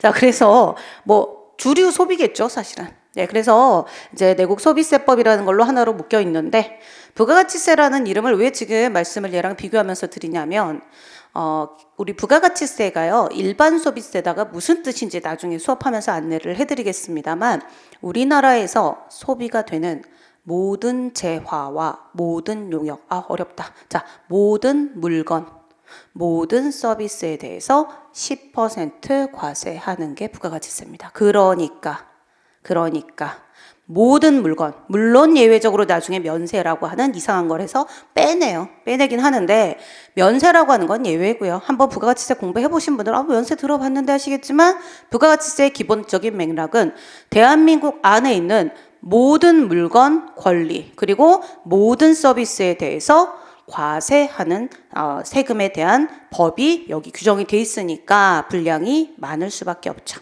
그리고 물건에 대한 어떤 과세 체계와 서비스에 대한 과세 체계, 또 서비스도 굉장히 여러 가지가 있죠.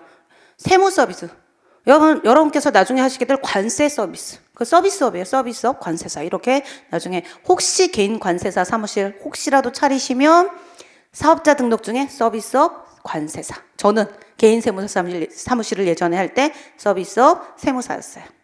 자, 우리가 제공하는 거는 서비스, 용역입니다.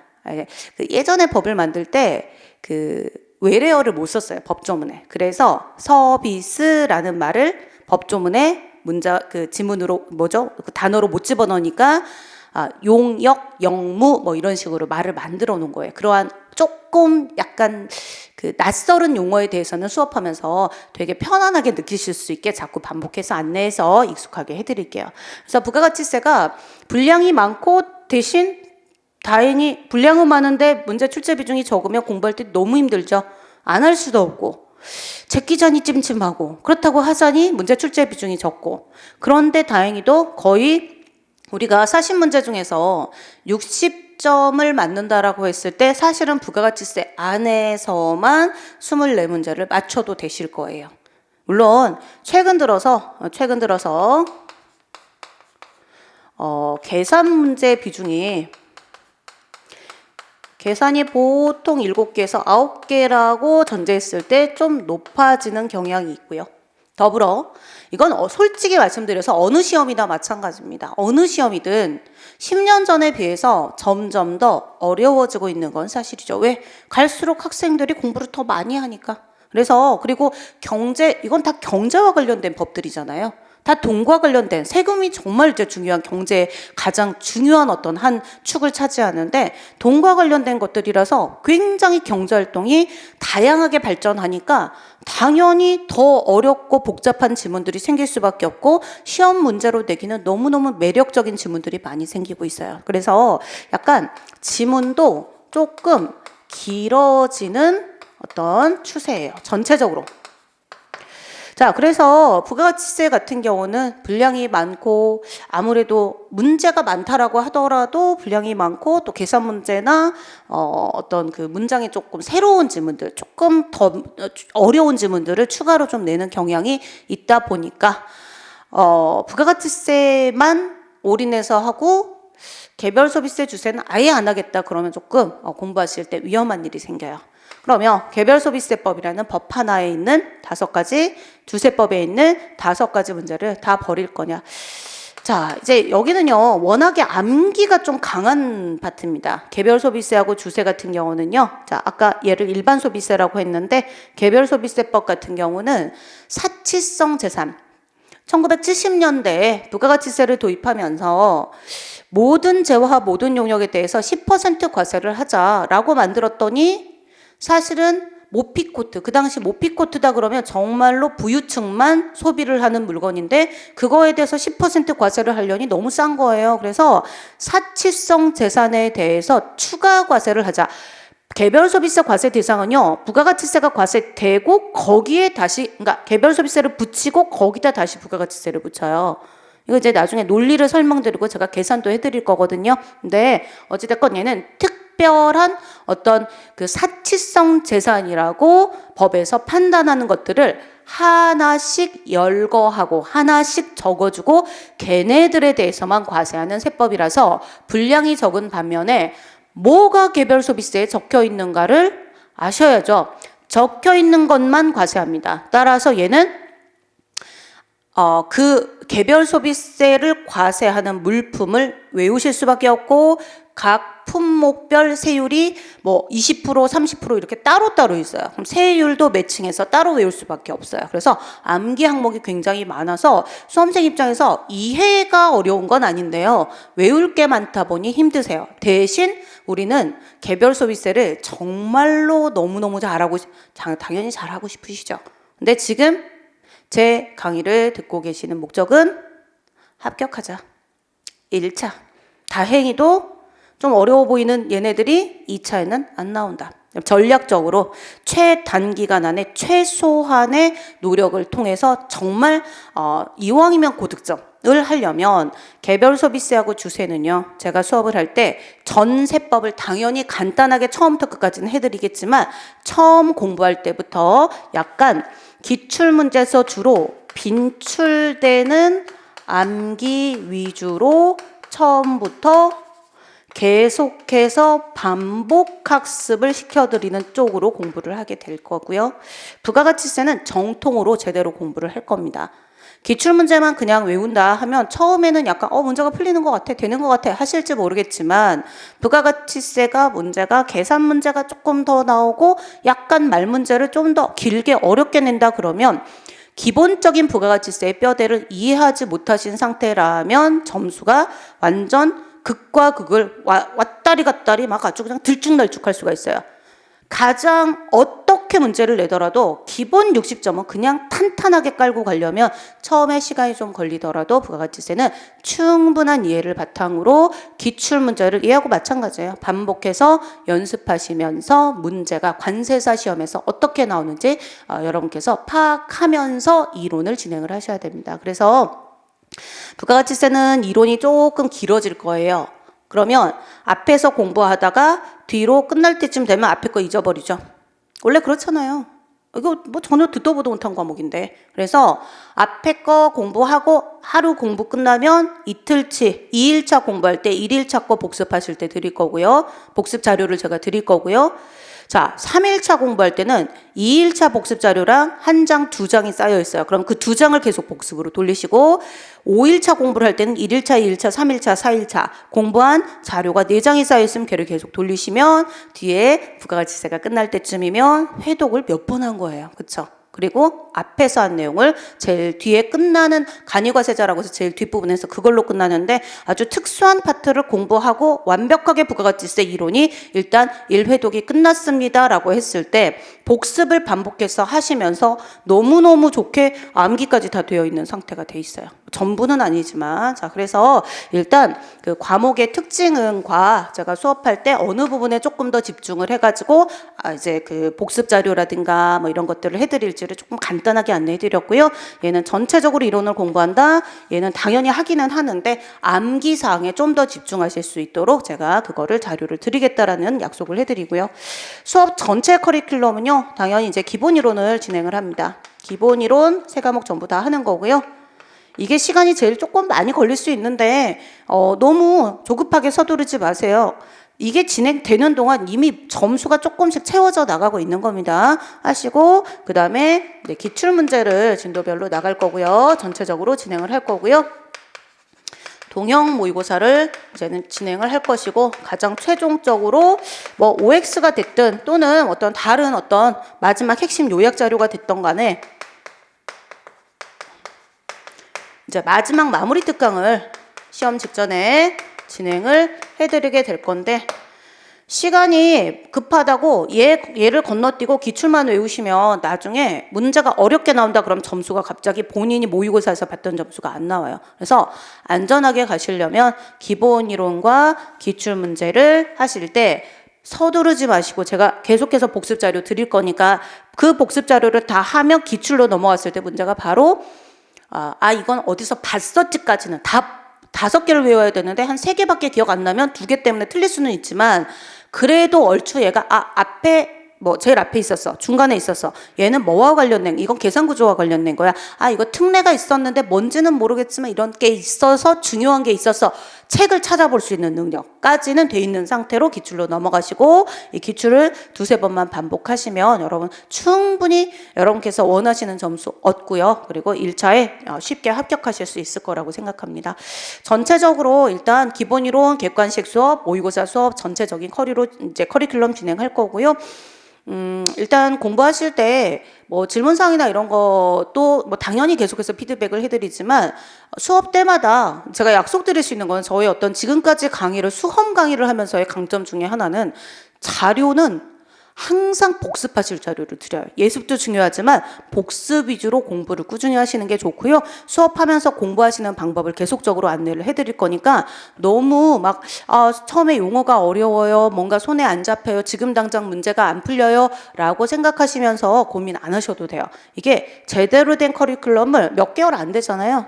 쭉 한번 진행하고 나면 여기서는 그냥 60점, 70점 정도는 기본으로 맞추실 수 있어요. 그래서 100점 만점에 40개 문제 풀어가지고 95점 맞아야 된다 그러면 여러분 아무것도 하지 마시고 3번만 하세요 라고 할 수도 아무것도 안 하면 안 되지.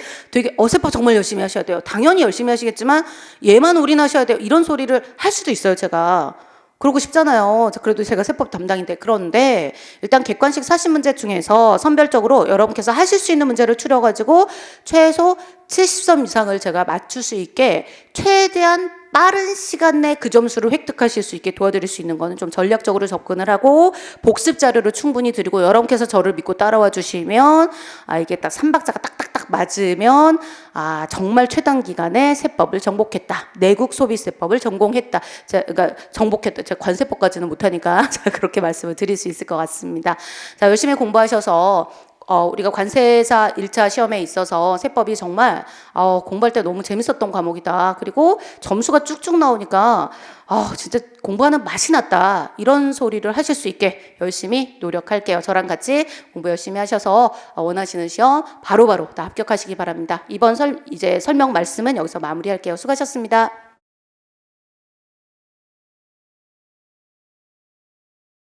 안녕하세요. 자, 회계학 강의하는 이종화입니다. 자, 여러분들하고 우리 관세사 그 회계학 같이 해볼 텐데, 그 회계학 같은 경우에는 이제 먼저 출제 비중을 말씀드리면 회계학 문제가 전체가 40문제인데 그 중에 재무회계가 30개, 원가가 10개입니다. 여러분이 원하는 점수는 몇 점이에요? 만약 60점이라면 이제 24개입니다. 그럼 사실은 30개를 한 80%만 맞춰보자. 그럼 이제 24개. 이런 작전을 구사하는데 이거는 바람직하지 못하다는 뜻이에요. 왜냐하면 여기에도 쉬운 문제가 있다 이런 뜻입니다. 그래서 제 개인적인 생각에는 그러니까 여러분들 중에는 재무회계만 공부하고 원가 관리에게 포기하는 사람들이 상당수 있는데 바람직하지 못한 그런 전략입니다. 그래서 원가에서 한 6개 정도를 좀 맞춰주자 이런 뜻입니다. 이렇게 그러면 사실은 80%가 아니고 재무회계 한 60%만 맞춰줘도 이렇게 그러면 18개에다가 6개 하면은 이제 24개가 나올 수 있는 거죠. 물론 당연히 저랑 같이 이제 커리큘럼 쭉 따라가면 2 이상 나옵니다. 이제 기본적으로는 한 전체에 이제 한 75%? 그러면 한 75점 그 정도를 여러분들이 다 득점을 할 수가 있어요. 그런데 기본적으로 여러분들이 회계학이 1차에만 있기 때문에 그냥 패스만 하면 된다 이런 뜻입니다. 그러니까 전략 자체에서 너무 고득점하는 거 마치 뭐하고 똑같냐면 우사인 볼트가 유치문제 은퇴하고 했지만 우사인 볼트가 예선전에서 전력 질주 안 하잖아요. 그러니까 왜냐하면 2차가 이제 본 게임이고 지금 1차는 패스하는 이런 거란 말이에요. 그러니까 여러분들 효율적인 공부를 생각해 본다면 24개 이상만 맞추면 됩니다. 그래서 재무회계 있죠. 재무회계 원가인데 재무회계가 범위가 엄청 넓어요. 원가는 범위가 좀 작고요. 그래서 결론은 뭐냐면 원가를 포기하지 말자. 이게 이제 첫 번째 드리는 말씀이고 두 번째는 이제 뭐냐면 원가에서는 몇 개를 맞추냐 한 6개 정도 맞춰주면 되겠습니다. 그 다음에 그럼 재무회계 이제 30개 제가 60%였지만 60% 내지는 한 70%그 정도 하면 여러분들 점수가 한 60점에서 70점 정도를 안정적으로 획득할 수 있다. 만약에 여러분들이 선택권이 있어요. 그냥 내가 무조건 뭐 회계학 점수 뭐 60점을 이제 맞을 수 있는 그런 뭐 쿠폰이 있다면 아마 여러분들은 그 쿠폰을 구매하실 거예요. 그러니까 효율적으로 한번 공부해 보자. 자, 그 다음에는 이제 학습하는 요령에 대해서 말씀드리면 제일 강조하는 게 이거예요. 선택과 집중. 선택과 집중은 뭐냐면 이 재무회계는 이게 범주가 엄청 넓습니다. 근데 그 중에서도 즐겨 나오는 게 있어요. 그러니까 그 얘기가 뭐냐면 매년 기출문제 들어있는 기출문제 나오는 그런 내용이 있고 그냥 5년에 한 번 또는 10년에 한 번 이렇게 나오는 그런 문제가 있습니다. 그래서 저는 뭐냐면 매년 나오는 문제에서부터 이렇게 나가는 거예요. 2, 3년에 한 번씩 나오는 건 4, 5년에 한 번씩 이렇게 점점 기출문제를 정복해 나가는 거. 그게 가장 바람직한 거죠. 그래서 결론은 뭐냐면 선택. 결국 뭐예요? 시험에 빈출되는 거를 선택하란 말이에요. 그리고 얘를 갖다가 집중하라는 거는 뭐냐면 여러분들이 막 수박 겉핥기식으로 막 공부를 하게 되면 풀 때는 알아요. 시간이 지나면 그걸 못 푸는 거죠. 그러지 말자. 그래서 결국 뭐냐? 한번 선택한 그런 부분. 그럼 제가 예를 들어 보겠습니다. 이 재무회계 같은 경우에는 뭐가 있냐면은 이런 게 있어요. 재고자산 그리고 유형자산. 얘네들은 무조건 두세 문제씩 무조건 시험에 나온단 말이에요. 그럼 얘가 선택이 됐어요. 그럼 뭐예요? 얘에 대해서는 깊이 있게 공부하라 이런 뜻입니다. 그러니까 어설프게 가는 게 아니고 이 단원 예를 들어서 재고자산에서는 시험 문제 나오는 유형이 뭐 예를 들어서 뭐 5가지 같으면 5가지 유형을 내가 전부 다 숙지해서 여기서 변형될 수 있는 문제를 다 맞춰주면 된다 이런 뜻입니다. 그러니까 선택과 집중이라고 하는 게 이 1차 시험, 객관식 시험에서는 대단히 중요하다는 거 이런 걸 강조드리고 자, 그 다음에는 이제 문제 같은 거 풀 때를 제가 말씀드려요. 뭐냐면 우리가 이제 기본 커리큘럼이 뭐냐면 기본서를 이제 공부를 하고 그 다음에는 이제 객관식을 하고 그 다음에 이제 모의고사를 하는 거예요. 사실 이 객관식이라는 게 결국 기출문제를 푸는 거예요. 기출문제. 그러니까 이 기본서에서도 기출문제 일부를 풀어요. 여기서는 기출문제 나머지를 다 푸는 거죠. 그리고 혹시 이제 다른 시험이 뭐 회계사, 세무사, 감정평가사 이쪽 시험 이제 기출문제를 이제 가져다가 우리가 좀 살펴보는 거고 그 다음에 최종적으로 이제 모의고사를 하는 거죠. 그래서 우리 이제 목표는 뭐냐면 모의고사 점수를 좀 안정적으로 맞아서 심리적으로 좀 여유 있는 가운데서 시험장에 들어가실 수 있으면 된다 이런 뜻입니다. 자, 그럼 이런 말씀 한번 드리겠습니다. 뭐냐면 선생님 저는 공부할 때 이렇게 문제풀이 이제 시간이 좀 모자란 것 같습니다. 그러니까 그 얘기 뭐냐면 문제를 빨리 못 푸는 거예요. 그래서 이유가 다 있습니다. 이유가 뭐냐면 우리가 오지선다잖아요. 그러면 어떤 문제가 있어요. 그럼 보기 지문이 1번, 2번, 3번, 4번, 5번 이렇게 나오는데 앞에서부터 읽는 사람이 있습니다.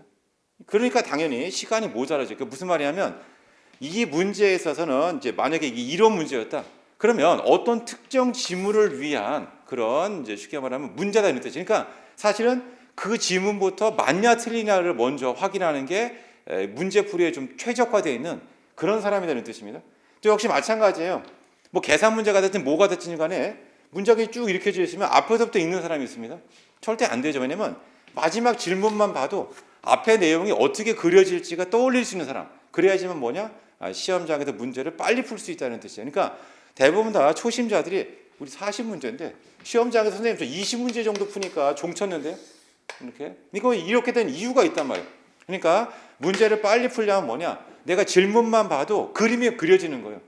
마치 이제 뭐하고 똑같냐면 이제 저 같은 경우도 이제 와이프랑 이렇게 지내다 보면 어떤 상황에 있어서 말하지 않아도 돼요. 이 사람이 어떻게 반응할지 뭐 할지 그냥 처음부터 끝까지 다 그려집니다. 근데 문제도 똑같습니다.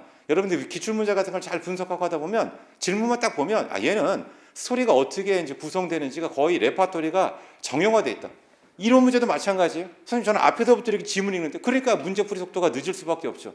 그러니까 이 해당 문제가 있다. 그럼 이 문제에 가장 빈출되게 틀렸던 그런 지문이 있어. 그럼 그 지문을 보라고요. 봤더니 틀렸네. 역시 예상과 똑같이. 그럼 얘를 찍고 나머지는 읽을 필요조차도 없다 이런 뜻이에요. 그렇게 한번 여러분들이 문제를 한번 풀어보세요.